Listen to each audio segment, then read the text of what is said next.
What's up, everyone? My name is Edson Cardona, and I want to welcome you guys to the Let's Kick It series. On these episodes, we get the pleasure to be joined by professional athletes, get a little insight on their background and how they made it this far in their athletic careers. A conversation between athletes about their journeys leading them to success. I hope you guys enjoy.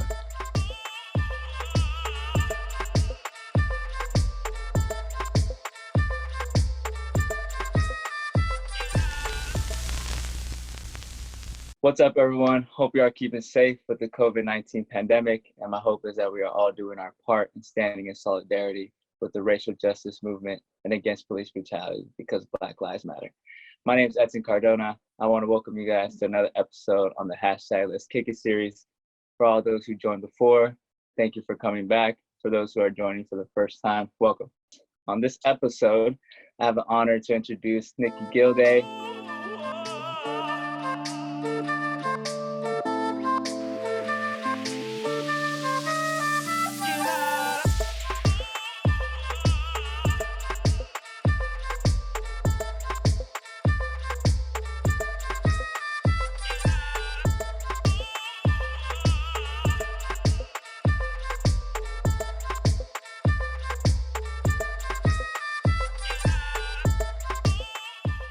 Born and raised in San Jose, California. Went to Presentation High School and then attended Santa Clara University, where she played for 4 years, played 7 professional seasons so far in Romania, Australia, Sweden, Puerto Rico, where she was a champion, Switzerland, also a Swiss Cup winner, USA for the St. Louis Surge, and Greece, and headed back to Greece again for her 8th season. The team for that season will be with Asperitas, located in Athens.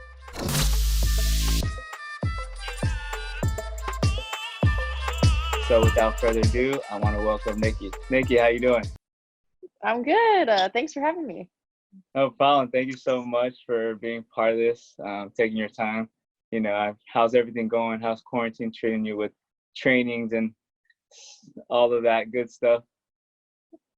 It's been an adventure, that's for sure. Had to get, creative and been outside a lot, but making the most of it. I'm enjoying a lot of family time. It's exciting. I mean, it's a whole different world now, but you're getting ready for the next season, which is great. And like I spoke a little bit about, it's going to be your 8th season, so that's exciting as well. Yeah, no, I'm excited, and it's a blessing to play another season, especially with just everything kind of being up in the air with sports. And so getting another opportunity I'm just happy and grateful for it. Oh, that's awesome. So we'll get started. So your journey as an athlete, when did that begin for you? Well, way back, I mean, as long as I can remember really playing sports. But I actually started out playing soccer.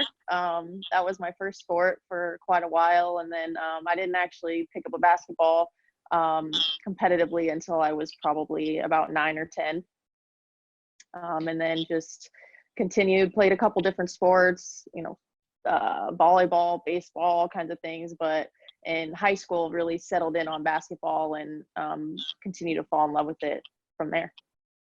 Yeah, so was that when you knew that it was no longer going to be a hobby for you and it was going to be like something you could transform into like kind of your passion now, because as a young kid, you play so many sports and, sometimes you get into one sport, don't like it. Like you said, you started with soccer. So when was it for you, at what age or where, like you spoke a little bit of high school, was that when you found out like, okay, I'm gonna put like all my marbles in this, Yeah, it was probably about, high school, but it wasn't really even at that age that I thought, oh, I want to be a pro, or that was my goal. I was really just kind of one step at a time. At first it was, okay, I want to make my high school varsity team. And then it was, okay, goal accomplished. Now what? Okay, I want to, play college or, try to get a scholarship. And then, through college, it was, okay, want to have the best career I can have,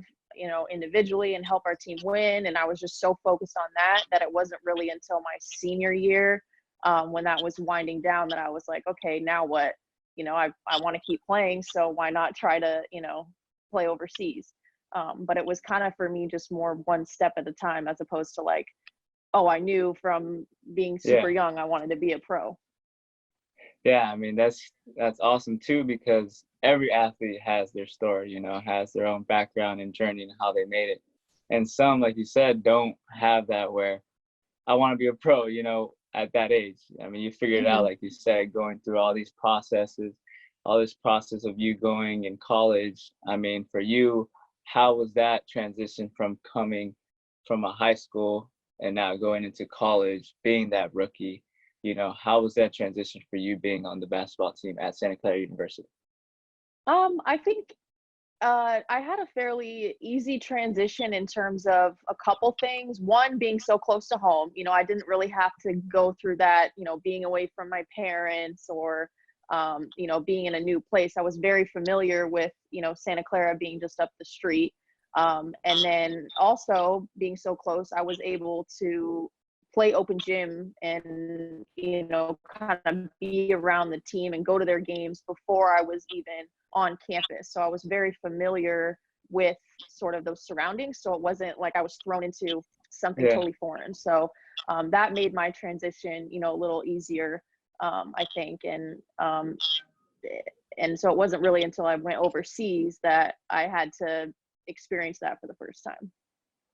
Yeah, I mean, before we get into you being overseas, was there any obstacles throughout college that you had to go through, and how did you overcome those? If not, I mean, in Europe, where there also you can talk about the transition from being away from home. It's a big part of athletes when they go overseas. So Yeah, no, college was definitely, challenging on the basketball front for sure.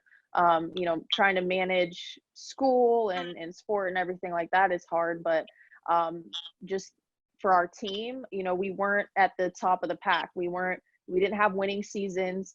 We were losing quite a bit, and so just finding that motivation of continuing to work hard and just try and get better, try and get over that hump. And even though we, never made it to a postseason, trying to find that motivation as an individual was tough, because it's just, dang, we just can't get those wins, can't, quite get there. And so it was hard.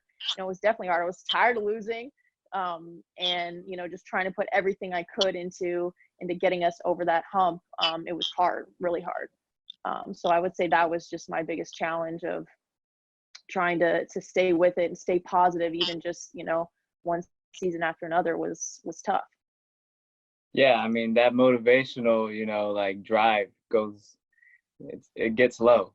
As an athlete, you're losing and losing, and you're trying to put so much out for the team, and it's like nothing's working. So what kept you like so motivated after being in college? After your whole 4 years being at Santa Clara, what kept you motivated to be like, okay, this is it? Like I have my chance to go pro.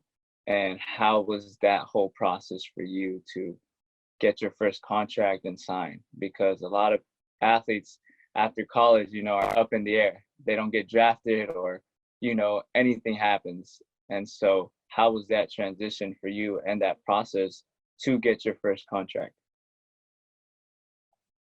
I was blessed to have coaches that really helped me sort of with that transition. And I had a couple teammates who were older than me who had experience and played overseas. So I was able to get an agent pretty quickly after finishing my last game. And he helped me get my first contract. And so even though I went undrafted, I was able to be set to head to Romania pretty quickly after senior year.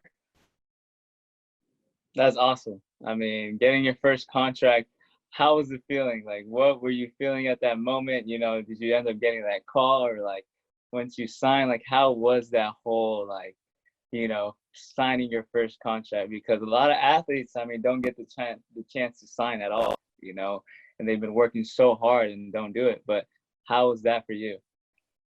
It was a lot, I was super excited, ecstatic, because everything kind of comes to a head when you finish college. It's your first time, without school, or you're, a lot of times, sport kind of coming to an end. So for me, having that big transition of, okay, I'm going to a totally new place when I've spent my entire life in California in the Bay Area, and then, you know, continuing to play basketball in a whole new environment.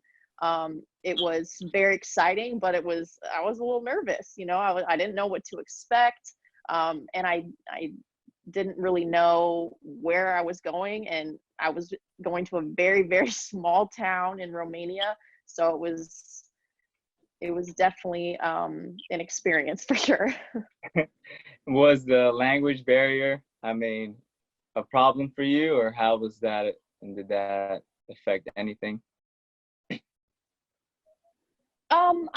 I've been pretty fortunate in, I mean, every country that I've played in, there's always a little bit of a language barrier. But somebody around speaks English, the coach or teammates, somebody kind of translating. But most of the time you can kind of figure out what's going on, body language and other things, and pick up on words. And usually you learn, you know, the cuss words pretty quickly when coach is yelling at you, or, you know, things like that. But it hasn't really been too bad so far. That's awesome, because that can, you know, be sort of a problem for some players who do go play professional in Europe. But I mean, at the end of the day, if you have that, you know, you're okay. And Yeah. so after going to Romania, after going to Australia, going to Sweden, then going to Puerto Rico, like being a champion there, like how was that? I mean, you bounced around, and it's amazing that you, like you said, you're blessed to be playing, you know, for so long so far, and you're also traveling and getting to know new places, new countries, you know, and now you end up being a champion in Puerto Rico. So how was that for you? How was that season? I mean, leading up to the championship game, I mean, can you tell me a little bit about your season? It was great. One of my favorite places that I played. Is a beautiful place to be in. Got to spend, you know, a little bit of time at the beach, and all of that. But the fans there were incredible. The organization, Gigantes, that I was with in Carolina, they were fantastic. The ownership was great. And it was a fun season. It was a little bit different there than some of the other seasons I've played, because it's condensed. It's shorter. It's only at the time from around September, October through December. So you're getting to play sometimes 3 or 4 nights a week, which is really fun. Europe, it's a little bit more spread out when you play once, maybe twice a week, but usually once a week. So I really enjoyed that. And it was a really cool experience. The team, the girls that I played with were great, but it was nice to be on the winning end, you know. Finally, I've been lucky that in my pro career I've had much more, you know, team success than I had, you know, in college. So it's been nice to finally kind of get over that hump and win. So it's been great. But for me, I think it was just a lot as well, because I didn't stay the full season in Romania. I was cut and came home and took a year off, and, you know, didn't really know what I was going to do. I was, you know, working for a while, and, you know, to finally get another opportunity to get back overseas and then to win, I was, you know, it was just a lot to take in. You know, being from working at a 9-to-5 job where I wasn't really feeling like that's what I wanted to do, and then to turn around and win a professional championship, you know, it didn't seem real at times. But it was definitely a cool experience. Yeah, I mean, that's awesome. Your story for sure. I mean, it's amazing that you went through so much and still had that motivation in you, you know, that mental like strength to not let go of your dream, you know, because when athletes do go and try to make it to the professional level, it's not easy at all. And if some get cut, you know, that's it for them, or they think like, okay, I'm not going to make another team. And so after Yeah. seeing what you've been through and all the teams that you played for, being a champion now, I mean, all those obstacles you overcame, and it's like sort of, oh, okay, that stress reliever now, like, okay, I got it, you know. And so Mhm. after going being a champion in Puerto Rico, you're also a champion in Switzerland, and so that's like kind of giving you, that all right, like this is it. Like no longer am I on a not saying on a losing team, but having that drought, like they say. Yeah. And so being champions in different countries is like a blessing. And so if you can tell me what place was your favorite, was it Puerto Rico or would you say Greece now? I mean, what place would you say is your favorite that you've gone to so far? It's so hard. I mean, I really love all the places that I've played for different reasons and different things, but I mean, can't beat a championship. So I would definitely have to say Puerto Rico. But I mean, everywhere has been really cool. Meeting friends in all different places. Um, Everywhere has been a really positive experience. No, that's awesome, and it's also a blessing, being able to travel, playing the sports you love. That's every athlete's dream. And so, after Mhm. having all this success now, I mean, starting literally from the bottom and not having the best record throughout college, going to Romania, being cut, and then getting that second chance, and winning championships now, getting to play your eighth season in Greece. I mean, who can you credit all of this success to? Um, I mean, I definitely give, the credit to my family. They've been very supportive, from a young age, dragging me all over the place to tournaments and stuff, being very supportive when, I'm not home for such long periods of time. It's hard on them. And, my mom will get up at 3 in the morning to watch all of my games. Doesn't matter, if she has work the next day or anything, she never missed a game. So just having their support, being, on the other side of the world, has definitely Yeah. helped me, uh, for sure. Or I wouldn't, be able to do it if they weren't, supportive of that. No, that's awesome. I mean, having that support system, being so far away now from home, Santa Clara University was just what, like a 10-minute, 15-minute drive, but now you're going to Europe and it's like you don't have no one, and so Hmm.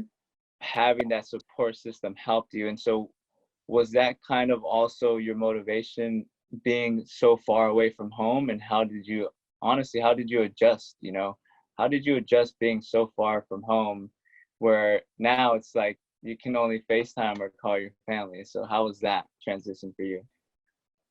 It's not easy, it's definitely not easy, especially when, you miss Thanksgiving or Christmas, birthdays, life events and things. It's hard, and being in a different culture, even though people speak English, it's different. It's there's sometimes just a little bit of a barrier or, having to be in just a totally new place.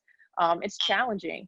And I think, having that support from home is helpful, but I, just love the game of basketball. So even when, things are hard or, I miss home, it's just having that, ability to play the game and love it. It's just nothing is to better than that to me. And also having some of the experiences I did when I didn't get to play, it's like I'm just so grateful for the opportunity that, I don't forget that feeling of, being at home and wishing I was overseas. So, if I have those days where I'm like, oh, a little homesick today, it's like, well, this is what you want, So Exactly. um with just the love of the game, it has its ups and downs at times, but that just keeps me going. No, that's awesome because you kind of realize after having all these experiences, damn, all of this was worth it, at the end of the day. I mean, you saw that light at the end of the tunnel because at times it was like, man, when am I ever gonna win? Or like, am I ever gonna sign another contract, And now for you, after going through all this, I mean, having your eighth season in Greece is like, you're making your name out there, and that's so amazing to see because a lot of athletes give up, after being put down or not having the best results in any team, you know?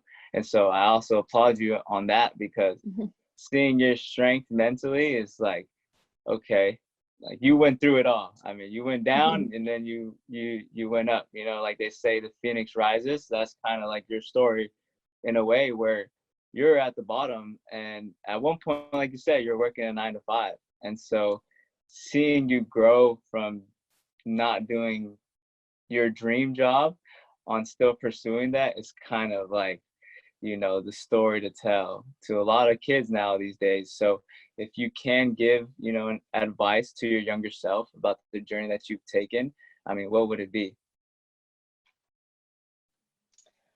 Well, thank you. I appreciate that. I guess the advice I would give is, um, you know, everyone has a different path. You know, there's not one way to get there, and you know, even if things might not seem like they're gonna work out, you just gotta, you know, have faith and stay humble and keep working. You know, I have many friends who've, you know, played overseas and had, you know, their own challenges in different ways, and it's, you know, it's not easy. You know, every place is different. You know, you might have bad luck, but you just gotta, you know, stay with it, have faith, and if you really love the game and it's what you want to do, don't give up.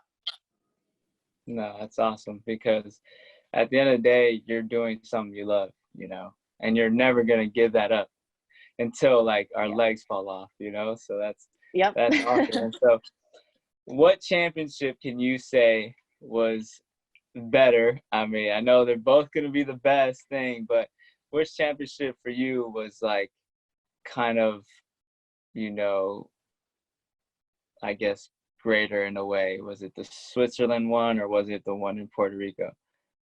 Well, they're a little bit different. So the Puerto Rico one, for sure, because it's the, you know, you go through the full season and then into playoffs, and also that final series was a 7 game series, which I had never experienced, and I have so much more respect for, you know, NBA players, and so going through that, it actually went 7 games, so it was a hell of an experience, but um, just the magnitude of that challenge really, and it being, you know, the first one was very special, but the Swiss Cup one was, you know, very special to me as well, but it's slightly different. It's separate from the regular season championship. It's like a kind of like a tournament that happens throughout the season as well.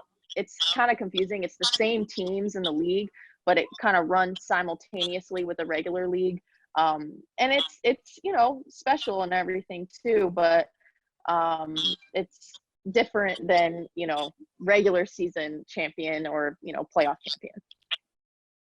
Yeah, I mean, you got the best of both, right? You won the tournament with your team in Switzerland. You won your first, you know, league title with Puerto Rico. And so, I mean, what's next for you? I know you said you're signing your eighth season for a team in Greece. So how's everything going to be with this whole quarantine? Are you leaving to Greece soon, or what's going to be kind of the process for you now? um I'm supposed to leave in September. You know, there are some circumstances that are a little bit, you know, different than usual right now, so just kind of trying to work all those out with the team, and hope that that's all taken care of. So we're going to be sorting that out.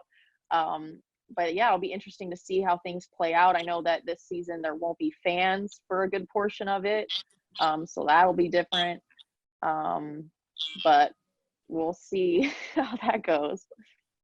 So I'm guessing you're used to going away now, right? You're not getting homesick anymore. I mean, I don't really get homesick, but I mean, I definitely, you know, miss the family and things like that. But on holidays, it's hard, you know. I'm like FaceTiming and I see all the Thanksgiving food. But no, I don't ever get to the point where I'm like, oh, you know, I'm ready. I want to go home, you know. I'm happy being Yeah. in overseas. No, definitely. I mean, athletes have a lot of sacrifices, you know, that they have to give. And so it's amazing to see your story, and I appreciate the time that you have given me and given us on the hashtag Let's Kick It series. I thank you so much for telling us your story. Oh, well, thanks for having me. I appreciate it. It's glad to see you. It's been a while. Yeah, Broncos, go strong. go strong. Yes, for sure. Thank you guys so much for those who joined us. Thank you again to Nici Gilday for taking her time and telling us her story. We appreciate it, and we'll see you guys next week.